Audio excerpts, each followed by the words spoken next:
The Golden State has officially lost its golden crown. Hallelujah. For the first time in history of the Fortune 500, Texas has more companies headquartered there than California, 57 to 56. The Lone Star State's 57 companies generate roughly $2.8 trillion in revenue, just edging out California's $2.7 trillion. It is a narrow margin, but the trend undeniable.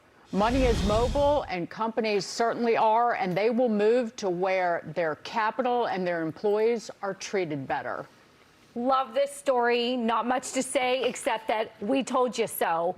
We knew it, and this proves that if you have lower tax rate, more people will move there, which means then you can generate more money. So it just sort of dispels this myth that you have to raise taxes to raise revenue. I love this story. I hope the trend continues, only because I love California and I need it to see these trends, I think, in order for them to really wake up and fix their ways.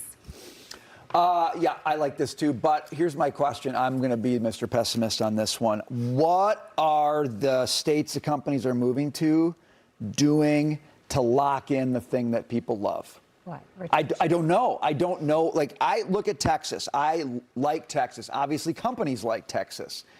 But what is Texas doing to make sure that Texas remains Texas after all these folks from California or New York or whatever? I think we're celebrating the good thing, like federalism, but I just think underneath the surface, and if you talk to somebody in Texas, they'll tell you, like, they get a little nervous. Are elected to the city council already. Like, you got this.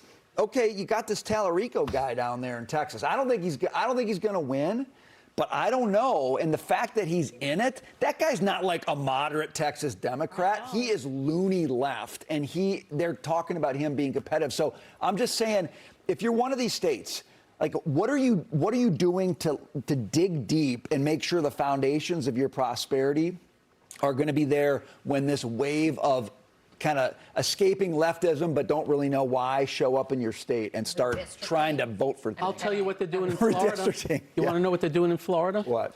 They're keeping taxes low, regulations not onerous, and they're getting the heck out of the way and celebrating your success. Simple as that.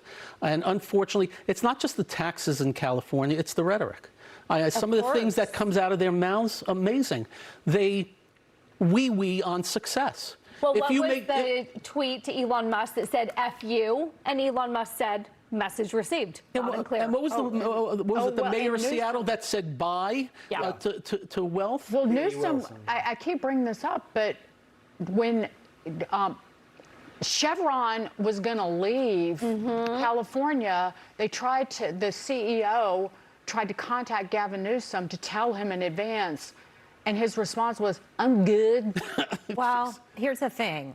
I think we have to question, are the lawmakers stupid there that they didn't know if they push this way too far, all of a sudden there's going to be an exodus? Or to a certain extent, do they want that to happen? It's the question that we ask here in New York City with Mamdani pushing everybody out to greener pastures and killing business with his policies, proposed policies, everything he wants to do.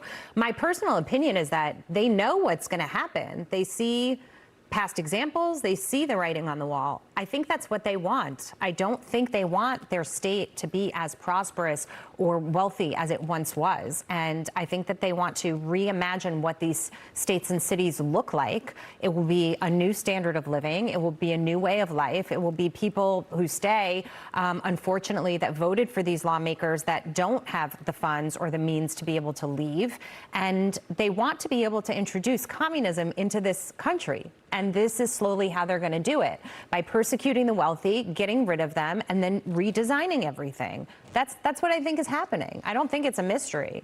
Well, then it is a good idea for those businesses to get the heck out of there. The problem is those are the businesses who left. They were the ones in the state when the state became the thing you're describing. Do you know what I'm saying? Like, they weren't great stewards of what they had. They let it fall apart and they left. That's what makes me nervous. The businesses leave because they want greener pastures, but they don't tend the pastures that they used to be in. So when they go to Texas, what are they going to do when Tallarico says, let's just be a little bit more progressive and let's raise taxes, whatever? Are they going to stand by and say, yeah, that's what I do. That's what we do? Are they going going to fight with the rest of the people in Texas who want to keep Texas, Texas. I don't know what in these people's minds. I think it's all about control because they've seen all evidence in that if they lower taxes, they will attract the capital and get more revenues. It's a fact of life. It's the nature of the beast. I'm amazed that the New Jersey governor right now has not lowered taxes for corporations based on what this dude is doing over here and some of the rhetoric that comes out of his mouth on the bad billionaires and the homes and things like that. If I was running this city, I would be lowering corporate taxes immediately and telling the world about it, why it's the greatest city on earth to do business. California, I lived in San Diego. I used to live at the Torrey Pines golf course. I played Pebble Beach a few times. It is a magnificent state, and they continue to take a certain finger out, not the pinky of the thumb, but the other one right in you know what, and just aim it at anybody that's successful. And guess what? The Cult Bomb motto stands, if able, and that's the two most important words. Capital, people, and business are going to flock to where they're treated best. And guess what? You see it happening, and we have some more figures coming out on it. Yeah. Well, the Texas example is kind of the template for other states. I think that's the opportunity, is whatever Texas gets wrong, like allow other states, even in the Midwest, to enter the fray.